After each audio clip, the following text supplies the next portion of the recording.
C'est l'un des chocs de cette dernière journée de Ligue des Champions. Ce soir à 21 h, l'AS Monaco défie l'Inter Milan à San Siro. Le club de la Principauté veut finir en beauté et compte bien créer l'exploit face à la meilleure défense de Ligue des Champions.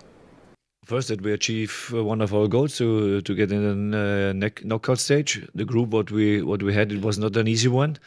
Big opponents. Tomorrow is one of the biggest, and we have to be ready for this game, and we have to work in both directions. We want to bring also our best performance on the pitch. We want to show our style of play, and also we have to be really competitive tomorrow, and we have to be strong, tough, because Inter Milano is really strong at the moment. On joue, comme l'a dit le coach, contre l'une des meilleures équipes d'Europe. Bien évidemment, on s'est préparé pour ce match. Voilà, on espère aussi répondre présent. Et s'il y a possibilité de gagner ce match, pourquoi pas. Mais en tout cas, on se donnera à 100%. Depuis cette année, la Ligue des Champions a adopté un nouveau format qui offre pour le coup beaucoup plus de suspense. Vous le savez, l'AS Monaco est déjà qualifiée pour les barrages, mais elle peut encore se frayer un chemin vers les huitièmes de finale. L'Inter reste un gros morceau, à 18 h l'a confirmé en conférence de presse. Il faudra sortir le grand jeu face au quatrième de Ligue des Champions. For me, Inter Milano is one of the best teams in Europe. They are, for me, one of the candidates to win this competition. When you see their stats in Champions League, they scored 8 goals, conceded only 1. We are facing tomorrow a top team.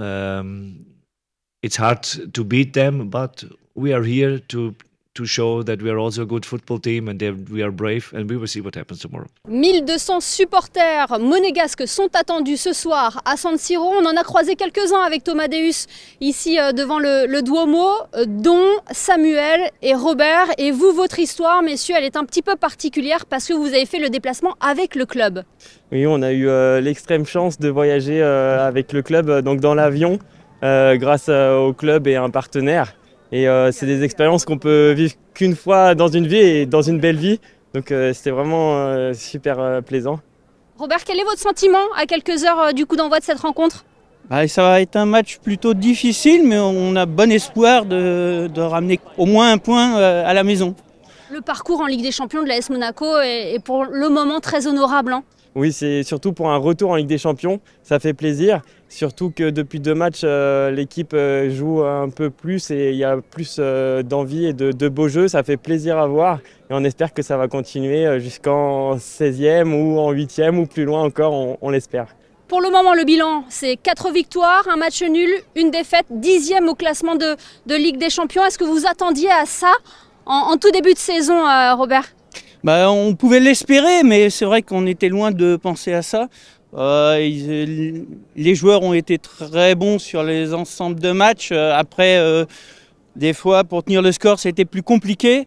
Et pour ce soir, c'est pareil. De toute façon, ils sont déjà qualifiés pour le tour suivant. Après, c'est en fonction de est-ce qu'on sera dans les 8 premiers ou pas. Samuel, vous attendez à quoi ce soir, vous ? Du jeu, de l'envie surtout. Et puis on sait faire, hein, on l'a vu contre Barcelone à la maison. Si on joue décomplexé, on est capable de tout. Donc l'envie, c'est ce qu'on attend. Un petit pronostic ? Un 2-1 pour nous. Et vous, Robert ? Moi j'étais un peu plus sur le 2-2. Déjà c'est très bon pour nous. Donc voilà, 2-2, c'est ce qui, au minimum, on attend d'eux ce soir. Et on vérifiera donc, Robert et Samuel, votre pronostic ce soir. Coup d'envoi de la rencontre Inter Milan-AS Monaco à 21 h dans le mythique stade de San Siro. Et Dag Monegou. Dag Monegou.